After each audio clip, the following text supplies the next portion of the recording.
안녕하세요, 달달한TV입니다. 이제 시베리아 북극 한파도 사라진 것 같고요. 이제 영상의 날씨가 이렇게 돌아왔는데, 그동안에 날씨가 너무 추워서 달리지 못하신 분들, 아니면 이런 핑계 저런 핑계로 달리지 못하신 분들 많았었는데, 이제는 정말 달리기가 좋은 날씨가 된 것 같아요. 그래서 여러분들이 이제 많이 달리실 건데, 이럴 때 꼭 알아보면은 꼭 달리면서 하지 말아야 될 실수를 하시는 분들이 많아요.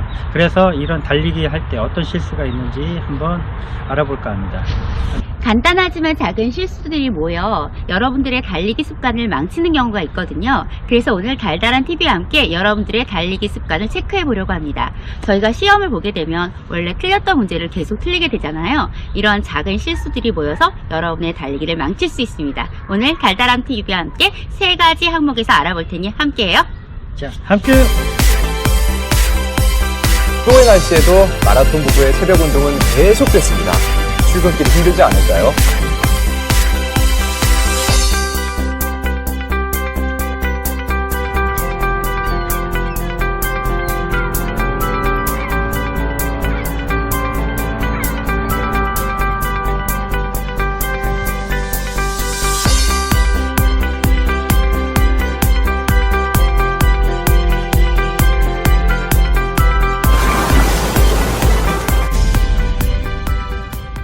달리기 시 흔하게 할 수 있는 실수를 3가지 분류로 한번 알아봤는데요. 수정씨, 어떤 거가 있을까요?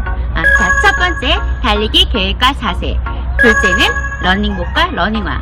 셋째는 영양과 휴식 면에서 알아볼 테니 저희들과 함께 체크해봐요. 그럼 지금부터 출발! 첫 번째, 무리한 훈련 계획. 달리기는 많이 달리면 좋을까? 새해가 되면서 매일 달리기 등으로 목표를 세우고 현재 20일 아님 한 달을 달렸다, 2달을 달렸다 이런 분들이 많을 듯 합니다. 매일 달리기가 부상을 꼭 일으키는 건 아니지만 아직 러닝에 익숙해지지 않은 분들이 새해 목표를 통해 매일 달리기 등으로 무리하시게 될 경우 생길 수 있는 부상의 위험을 간과하면 안 된다는 것입니다. 이로 인해 장경인대, 무릎. 그럼 달리기 거리나 횟수는 어떻게 늘리는 것이 좋을까요? 달리기 거리를 늘리실 때는 1, 2주 단위로 10에서 20% 내외로 올려주시는 걸 권합니다. 만약 달리다 통증이 있다면 휴식하시길 바랍니다. 다른 사람이 뛰니까 나도가 아닌 자신에게 맞는 훈련 계획이 꼭 중요합니다. 오버 트레이닝, 너무 빠른 속도로 달리기. 빠르게 달려야 빨라진다? 물론 틀린 말은 아닙니다. 1년 365일 매일 같은 속도로 느리게만 뛴다면 더 큰 발전은 기대하기 어려울 것입니다. 하지만 오래 달리지 않으신 초보분들이 빨리 달리고 싶다 하여 무리한 속도로 달리는 경우 정말 본인의 운동 능력보다 빠르게 달릴 경우 부상과 피로 누적 등 힘든 운동이 될 수 있어 달리기를 포기하시는 경우가 생길 수 있습니다.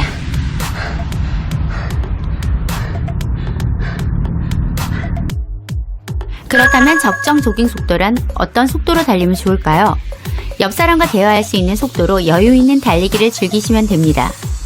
단, 여러분들께서 빨라지고 싶다면 일주일에 1회 정도 포인트 훈련을 넣으십시오. 인터벌, 계단, 내리막 등의 훈련을 통해 스피드를 강화하시면 됩니다. 오버스트라이딩, 보폭을 늘리기 위해 본인의 달리기 보폭보다 무리해서 올리려고 하다가 자세가 흐트러지는 경우가 있습니다. 무리하게 오버스트라이딩 하지 않으시길 바랍니다. 잘못된 팔치기. 팔을 무리하게 흔드는 경우 에너지를 소비하게 되고 어깨와 목에 무리를 주게 되어 호흡에도 방해가 됩니다. 팔을 좌우로 무리하게 흔들며 치며 달리는 경우가 있는데 이는 자세를 구부정하게 만들고 호흡에 방해가 됩니다. 허리를 바르게 세우고 상체는 가볍게 나가는 방향으로 내밀어 준다고 생각하시면서 달리시면 됩니다. 내리막 달리기. 내리막을 달리실 때 너무 상체를 앞으로 기울여 주거나 아니면 뒤로 젖히고 달리는 경우가 있습니다. 상체를 앞으로 너무 기울일 경우 보폭이 너무 커지며 점프하듯 달리게 되는데 다리와 관절에 엄청난 충격을 줍니다.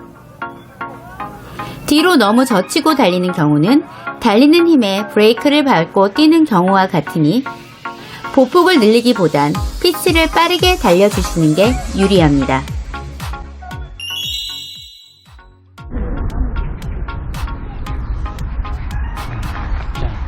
자, 개인마다 좋아하는 신발들이 있을 것 같은데요. 저 같은 경우는 줌플라이니트, 아니면 이렇게 터보2, 아니면 이 두 모델을 제일 많이 신는 신발이에요. 그런데 본인들이 신발을 선택하는 요령 중에 하나가, 첫 번째, 내가 오늘은 LSD를 뛰러 나갈 건지 아니면 스피드 훈련을 할 건지, 그거에 따라서 좀 선택을 하시는 게 좋아요. 이렇게 터보2 같은 스피드 신발 같은 경우에는 당연히 단거리를 뛴다든지 스피드 훈련을 할 때 선택을 해야 되는 거고요.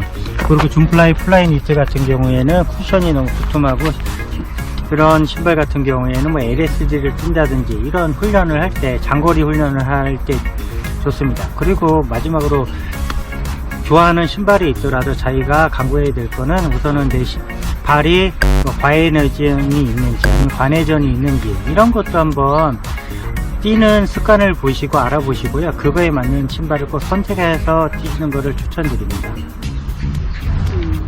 저는 이 러닝화를 좋아해가지고 지금 여기 보시면 제가 이거 한 1000km 조금 넘게 신은 신발이에요.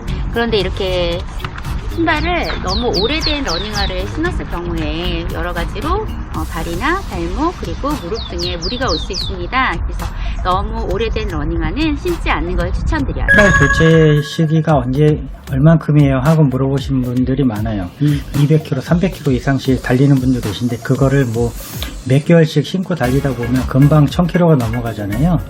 근데 저희 다리 같은 경우에는 뭐 신발을 안전하게 신기 위해서 뭐 쿠션감이 좋은 신발을 대부분 신고 계신 것 같은데, 이게 점점 쿠션이 달면서 내 발에 오는 데미지라든지 이런 게 상당히 더 많이 오다 보니까는 쉽게 부상이나 이렇게 입을 수가 있어요. 그래서 가장 적절하게 신는 거는 뭐 500km에서 한 1000km 정도라고 하니까요. 그렇게 알고 너무 아까워하지 마시고 내 부상 방지를 위해서 뭐 교체를 해주셨으면 좋을 것 같습니다. 지금같이 추운 겨울에 뭐 러닝을 달리실 때 이 옷 다 껴있고 두툼하게 옷을 입은 채로 달리시는 분들이 계신데요.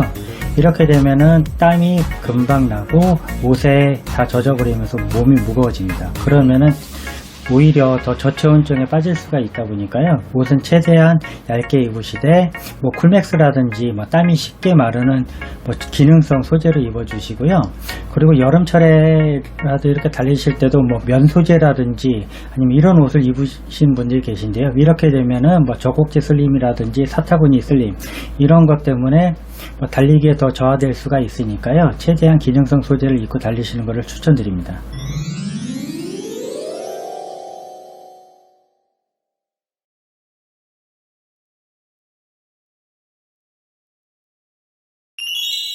달리기 전에는 충분한 물을 섭취를 해주라고 권장하고 있습니다. 특히 이렇게 500ml 정도의 물을 마셔주길 권장하고 있는데, 한꺼번에 이 물을 마시기는 힘들잖아요. 그러니까는 준비 운동을 하시면서 한 1-20분 동안에 이렇게 나눠 드시고요. 그리고 10km 이상 달린다 그러면은 200ml 정도의 물을 급수를 해주시는 것을 권장하고 있으니까요.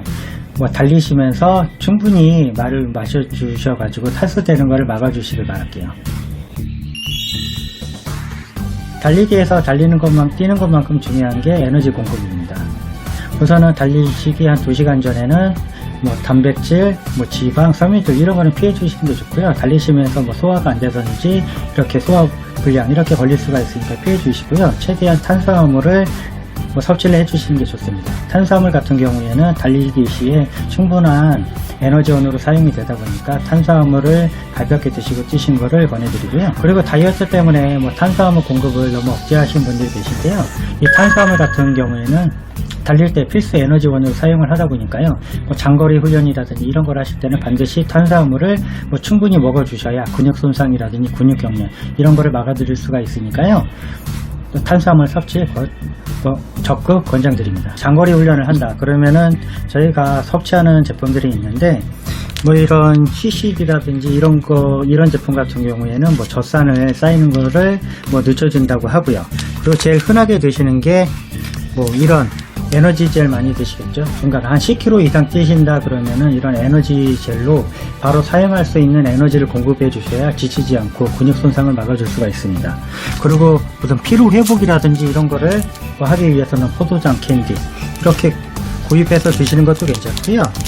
이런 에너지바 같은 경우에는 뭐 탄수화물이나 이런 거를 뭐 드시기 애매하다 그럴 경우에 이렇게 달리시기 1시간 전에 섭취를 하고 뛰시면 속이 든든하게 달리실 수가 있습니다. 그 다 달리신 후에는 근육통과 뭐 근육 손상을 막기 위해서 탄수화물과 단백질 비율을 3대1 정도로 섞인 음식을 먹어주시는 게 좋고요. 이렇게 했을 때 회복도 빨라질 뿐더러 뭐 근육 손상을 막을 수가 있으니까는 충분히 음식 그리고 휴식을 취해 주시길 바랄게요.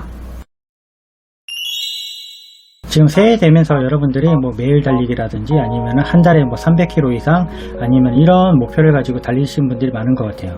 그런데 매일 달리기를 뭐 한 달을 하겠다 아니면은 뭐 100일을 하겠다 아니면은 뭐 1년을 하겠다 이런 목표로 달리시는데 저희가 생각하는 거는 운동은 너무 과격하게 한다고 좋은 게 아닙니다.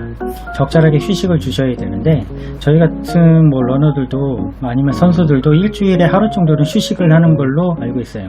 그래서 너무 난 매일 달리기를 할 거야, 뭐 할 거야 이런 목표도 좋지만은 너무 그런 분들은 내가 몇 년씩을 달려가지고 몸에 익은 분들이야 부상 오는데 크게 문제는 없겠지만은 뭐 많이 달려보지 않은 초보 러너분이라고 하면은 일주일에 하루 정도는 꼭 충분한 휴식을 줘가지고 뭐 근육 손상이라든지 부상이 오는 거를 좀 방지했으면은 뭐 좋겠습니다.